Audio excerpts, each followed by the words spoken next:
So that's huge to me. That's impressive. That's huge to me. You know what I'm saying? Yeah. So yeah. And I think there's also this, and there's been a few different artists where we haven't really been able to get as deep into some of the importance of the business of the music industry. Facts. And how many ups and downs and failures and successes you have to experience to understand how to work the business of the music industry, and how to figure out a way to recoup the money that you're putting in. And one of those things that is important is always having something physical that you can sell, you know, having something physical that you can put in somebody's hand once they are, you know, telling you that they're a supporter, telling you that you're a fan. And I think that and one of those things as well is being able to put people in seats. And that's huge. There's this we talked about going from being an experiencer of music, then becoming a creator, from writing the music. You're a writing artist, and getting into the studio for the first time, you become a recording artist. And to me, what's really the last sort of step in that process is developing into a performance artist. And you've had a lot of experiences with performing, and you've been able to hone your skill set as a performing artist. So just talk to me about what that journey's been like for you. You know how like they talk about, oh, when I was little, I watched Michael Jackson and impersonate Michael Jackson in the mirror. And like Hove. Hove.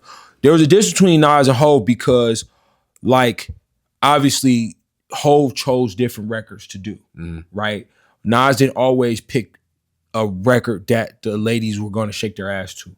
Right, Hove would do that because it wasn't like Nas never had swag. Like he always was swaggy. Like you go all the way back to the QB chain. Like that was monumental. Like you know what I'm saying, swag, being fly, being cool, something that the ladies like, something that the dudes wanted to be like. Like I look at somebody like that now as like Future. Right, he's somebody that all the ladies love and all the guys want to be. Like he's this entity. Right, so for me it was like watching the Hard Knock Life tour DVD, watching him on stage, watching, you know, I grew up in a household where we all sat down in the family room, in the living room, and watched the Grammys together. So I was watching, or we watched the halftime show for the Super Bowl or whatever. And you know, I didn't go to my first concert until, and I think this is too, because Hove was in my first concert.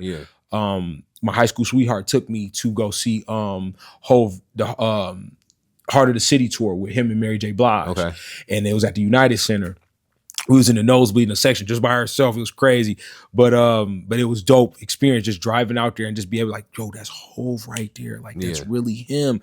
Like, and how he worked the crowd and how the music, you know what I'm saying, carried him through and how he bounced off the music and all of that. And then you know, I tell you, one of the greatest performers ever, and one of the greatest performances I've ever seen was Method Man. I seen Method Man live. And dog, when I tell you he walked out to I forgot what song it was, but he came out, had a blunt lit, threw it in the crowd, rapped a verse, stage dived, got back on stage, rapped another song, and then walked the crowd. Meaning he stepped onto the crowd, on their heads, and they grabbed, like he was Jesus, grabbed his feet, and he walked to the back of the venue at the rave, back to the front.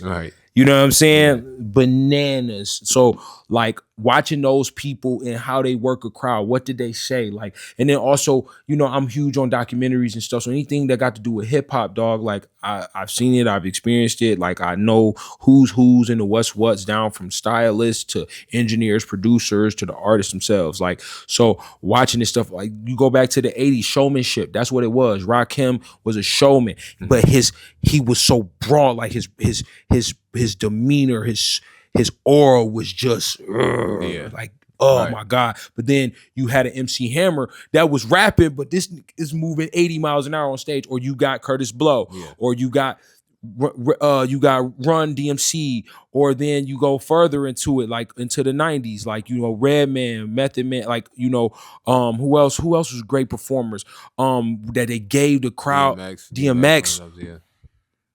Well, you know that clip where they say that one time when DMX performed for half the world. I forget what something Barry he did, Stockberry, something over there in Europe. But X was a monster with that. Luda's a great performer. And even now, like, no matter what you may say, but like if you ever go to a Future show, he's a great performer. Energy be top tier, like he be lit. I talk about this. Offset had one of the greatest performances I ever seen. He performed in a Balenciaga racer suit, leather, at Coachella in the rain, bro, with no headset, right, with just a mic. Yeah, like eventually his mic like came off. He was performing so hard and jumping so hard, and like he was on beat. Tyler Creator, amazing performer. Who else? But then I go, Jada, yeah. Oh, what? Come on, showmanship. Yeah. That versus he will forever be goated. He's the reason why Cat started. He made it cool for you to wear Timbs in the summer again. Right. He brought, even though they do that over there, like he was like, now everybody's gonna start doing it again. Yeah. Who's another guy? I mean, obviously, Ye performs his ass off. One of the greatest tours I've ever seen was Yeezus. I went to go see him Yeezus, like when and we got there early, so I seen him build the mountain on the stage and how he was able to work. Travis had a roller coaster built. He had a carousel and a roller coaster that went through his whole set. Yeah. I seen him one time in Birds in the Trap. He had a bird that flew around the United Center that he was on. Like it was like just like showmanship. I could go on for days, but just showmanship and how you do your thing. And with Hov, I could relate to him because he was just fly dude. He from down to his nines, and the beats that he chose was just so cool and player, and how he said something was clever, and it was so that's where I get that influence from. It's just like you want to be somebody that the girls want to see and the guys want to be. Right. You know what I mean? Not always just trying to be better than the next dude, but just do you, but just do it to, you know what I'm saying? Like me, I'm stepping out the crib, I'm light right now, but I'm still fresh, I'm clean. You step out, you know what I'm saying? Like you step out, your sneakers clean, your hat clean, your beard clean, like, you know what I'm saying? Your skin clear, like shit like that matter, bro. Right. And a lot of cats don't think that stuff don't matter. I'm like, bro, when they talk about the business piece and how we talk about the business, you got to be marketable. Yeah. You know what I'm saying? And one thing with rap, unfortunately, like you gotta like with rock, you know what I'm saying? You got Marilyn Manson that's worth 100 million. Right. You would never think that if you somebody who didn't know who he was, you see him walking, you're like, who is this dude? You know what I'm saying? But you know, in rap though, you gotta look like money in order to be taken seriously. You know what I'm saying? And to me, it's never been a problem. You know what I mean? So yeah. I think said I did you dirt, didn't know your worth. Join the long line. Join the long line. Join the long line. Throwing off our rhythm, I'm a victim of my own lies. Of my own lies. Of my own.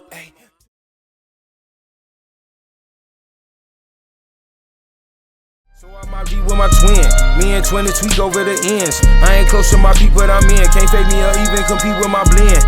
I'm nice with the clippers. I'm white with the switch up. I gotta get richer. Got product in the picture.